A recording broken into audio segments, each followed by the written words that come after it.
കുറച്ച് ദിവസമായിട്ട് നമ്മുടെ പെരിയാറിൻ്റെ സൈഡിൽ പിള്ളേർ നിരന്ന് നിന്ന് ചൂണ്ടയിടുവാണ്. ചൂണ്ടയിടുന്നതിൻ്റെ കാരണം എന്ന് ചോദിച്ചാൽ അവർക്ക് ഇഷ്ടം പോലെ മീൻ കിട്ടുന്നതും 1 കിലോ 2 കിലോ ഒന്നും അല്ല, 10ഉം 20ഉം കിലോ മീനാണ് ചൂണ്ടയിട്ടവർ പിടിക്കുന്നത്. അപ്പോൾ അന്ന് മുതൽ നമ്മുടെ ഒരു ആഗ്രഹമാണ് ഇവിടെ വന്നൊന്ന് ചൂണ്ടയിടണമെന്ന് വിചാരിച്ചിട്ട്.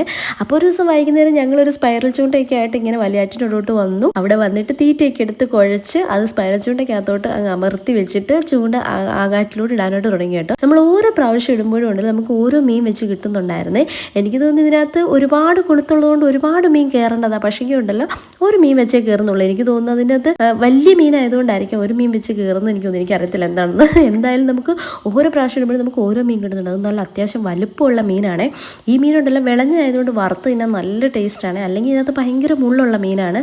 നല്ലപോലെ ഇച്ചിരി വലുപ്പമൊക്കെ വെച്ച മീനാണ്, വറുത്ത് കഴിക്കാൻ നല്ല ടേസ്റ്റാണ്.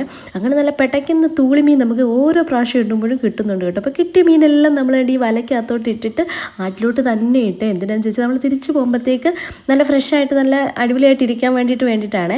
അങ്ങനെ നമ്മൾ കിട്ടിയ മീനെല്ലാം കൂടി എടുത്തുകൊണ്ട് വൈകുന്നേരം ആയപ്പോഴത്തേക്ക് തിരിച്ച് വീട്ടിലേക്ക് വന്നിട്ടുണ്ട്. ഏകദേശം ഒരു 3-4 കിലോ അടുത്ത് മീനുണ്ട് കേട്ടോ. അത് നല്ല വിളഞ്ഞ മീനാണ്. അപ്പോൾ മീനെല്ലാം എടുത്ത് വൈകുന്നേരം ആയപ്പോഴത്തേക്ക് ഇരുന്നങ്ങ് വെട്ടി എടുത്തിട്ട് മസാലയൊക്കെ പുരട്ടി അടുപ്പയിലോട്ട് അങ്ങ് കയറ്റി കേട്ടോ. ഇനി തന്നെ നല്ലപോലെ വറുത്തെടുത്തിട്ട് ചോറിൻ്റെ കൂടെ നല്ല അടിപൊളിയായിട്ട് കഴിക്കാമെന്ന് വിചാരിച്ചിട്ടാണ്.